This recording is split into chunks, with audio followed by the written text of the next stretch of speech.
Assalamualaikum warahmatullahi wabarakatuh. Perkenalkan, nama saya Akbar Sahiludin, NIM 1988-1002, Prodi Ekonomi Syariah 6A.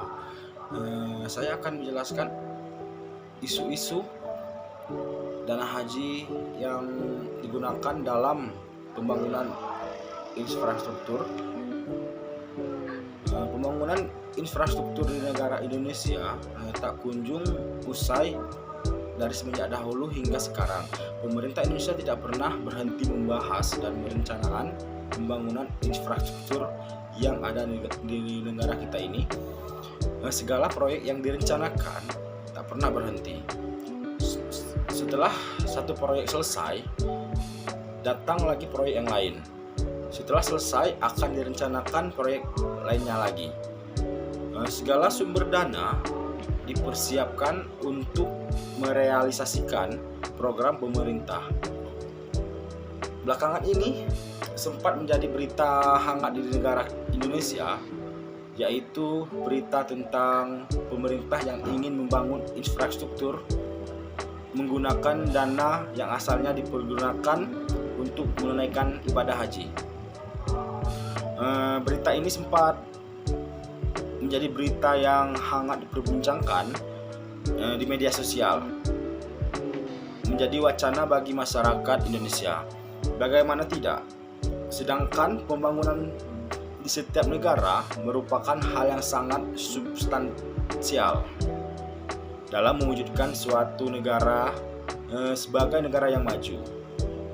Investasi yang merupakan cara untuk membangun infrastruktur di suatu negara merupakan cara yang benar dan pantas dilakukan demi tercapainya pembangunan di suatu negara.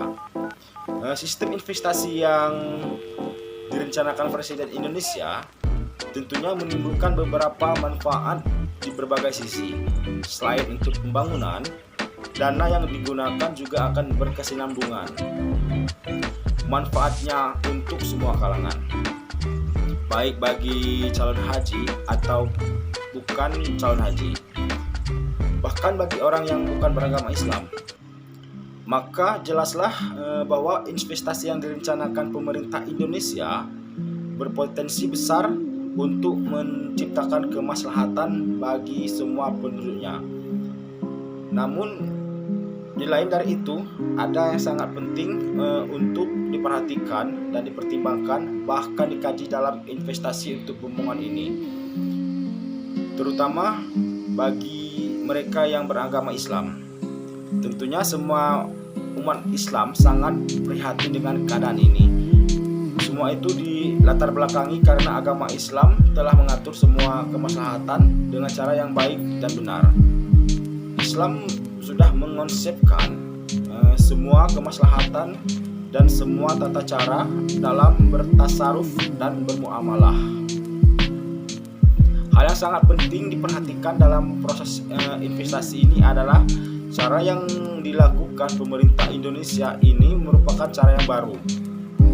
Dan cara yang dilakukan Presiden ini adalah mengelola uang masyarakat yang ditujukan untuk ibadah. Tentunya akan timbul beberapa pertanyaan yang dapat menyinggung dan membahas masalah ini. Karena walaupun investasi ini menghasilkan kemaslahatan, namun di sisi lain investasi yang akan dilakukan itu dapat berpotensi menimbulkan kemudaratan bagi calon haji yang ingin menunaikan ibadah haji. Dan potensi ini sering menjadi sorotan karena besar kemungkinan yang ditimbulkan dari efek sampingnya akan berdampak penting terhadap para calon jamaah haji. Menurut tinjauan kajian Islam, sebaiknya suatu dana dialokasikan sesuai dengan fungsinya. Memang dari berbagai letro yang ada, telah banyak ulama klasik yang membahas kaidah yang berkaitan dengan pengelolaan dana rakyat yang dilakukan pemerintah. Namun pengelolaan dana yang direncanakan pemerintah ini sedikit lebih membutuhkan terhadap kajian yang lebih mendalam bagi intelektual Muslim. Semua itu karena investasi yang direncanakan ini mengandung beberapa perbedaan yang menyalahi kaidah fikih dan kaidah usul fikih yang telah kita ketahui. Mungkin hanya itu yang saya sampaikan. Assalamualaikum warahmatullahi wabarakatuh.